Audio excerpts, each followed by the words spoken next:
আসসালামু আলাইকুম। আজকে শেয়ার করব আমাদের গ্রাম বাংলার খুবই পরিচিত একটা খাবার কচুর লতি। আর এই লতিটা আমরা আজকে অনেক মজা করে ভাজি করব। কচুর লতি শুধু খেতে মজা না, এটা আমাদের শরীরের জন্য অনেক উপকারী। বিশেষ করে যারা সহজ, ঘরোয়া আর স্বাস্থ্যকর খাবার পছন্দ করেন, আজকের রেসিপিটা তাদের জন্য একদম পারফেক্ট। প্রথমে একটা প্যানের মধ্যে দিয়ে দিব তেল, দিয়ে দিচ্ছি বড় একটা পেঁয়াজ কুচি, পেঁয়াজের সাথে দিয়ে দিব বড় একটা রসুন কুচি, 8 থেকে 10টা কাঁচা মরিচ মাঝখান থেকে চিড়ে দিয়ে দিচ্ছি। আপনারা যদি ঝাল কম বা বেশি খান তাহলে কাঁচা মরিচের পরিমাণটা বাড়িয়ে বা কমিয়ে দিতে পারেন, কিন্তু লতিতে ঝাল বেশি হলে খেতে অনেক বেশি টেস্ট হয়। আর আপনারা দেখেছেন রসুনের পরিমাণটা আমি একটু বেশি দিয়েছি, যেহেতু লতিগুলো ভাজি হবে তাই রসুনের পরিমাণটা একটু বেশি দিতে হবে। এখন এই রসুন, পেঁয়াজ আর কাঁচা মরিচগুলো হালকা ব্রাউন কালার করে ভেজে নিব। যখন এগুলোর কালার চেঞ্জ হওয়া শুরু করবে তখন এটার মধ্যে দিয়ে দিব পরিমাণ মতো লবণ। এই সময় দিলে লবণটা নিচে লেগে পুড়ে যাবে না। লবণ দেওয়ার পর একটু নাড়াচাড়া করে নিয়েছি। এখন এটার মধ্যে দিয়ে দিব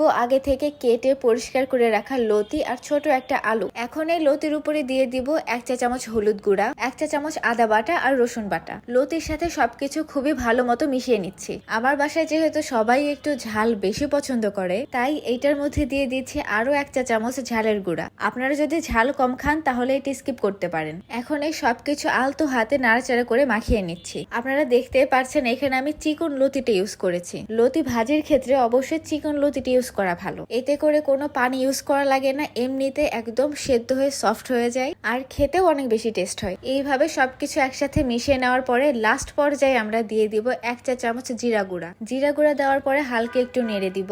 অনেক বেশি নাড়াচাড়া করা যাবে না, এতে করে লতি ভেঙে যেতে পারে। এই লতিতে কিন্তু আমরা কোনো রকমই পানি ব্যবহার করব না, যেহেতু এই লতিটা আমরা ভাজি করছি। একদমই লো আঁচে লতিটা রান্না করব। এখন লতিগুলো সেদ্ধ হওয়ার জন্য আমরা ঢাকনা দিয়ে ঢেকে দিচ্ছি। এইভাবে লো আঁচে ঢাকনা দিয়ে ঢেকে 7 থেকে 8 মিনিট রান্না করে নিব। ঢাকনা উঠালে দেখবেন লতিগুলো অনেকটা সফট হয়ে গেছে আর অল্প অল্প পানিও বের হওয়া শুরু হয়েছে। ঢাকনা উঠানোর পরে একটু নাড়াচাড়া করে দিচ্ছি যেন নিচে লেগে না যায়। লতি ভাজিতে একটু সাবধানে করতে হয়, যেহেতু এই লতি থেকে অনেক বেশি পানি বের হয় না। বেশি নাড়াচাড়া করলে আবার ভেঙে যাওয়ার সম্ভাবনা আছে, তাই একদমই লো আঁচে খুবই সাবধানে আলতোভাবে নাড়াচাড়া করে রান্না করতে হবে। আবারও আমরা লতিগুলো ঢাকনা দিয়ে ঢেকে দিচ্ছি। এইভাবেই ঢাকনা দিয়ে ঢেকে আরো 7 থেকে 8 মিনিট রান্না করতে হবে। সম্পূর্ণ রান্নাটাই আমরা একদমই লো আঁচে করব, এতে করে ভিতরে যে আলু দেওয়া হয়েছে আলুগুলো সেদ্ধ হয়ে যাবে। 7 থেকে 8 মিনিট পরে ঢাকনা উঠালেই দেখবেন ভিতরে সব পানি শুকিয়ে গেছে আর কালারটাও চেঞ্জ হয়ে অনেকটা সফট হয়ে গেছে। এই পর্যায়ে আমরা ঢাকনা দিয়ে ঢেকে দিব না, আস্তে আস্তে নাড়াচাড়া করে ভাজি করব।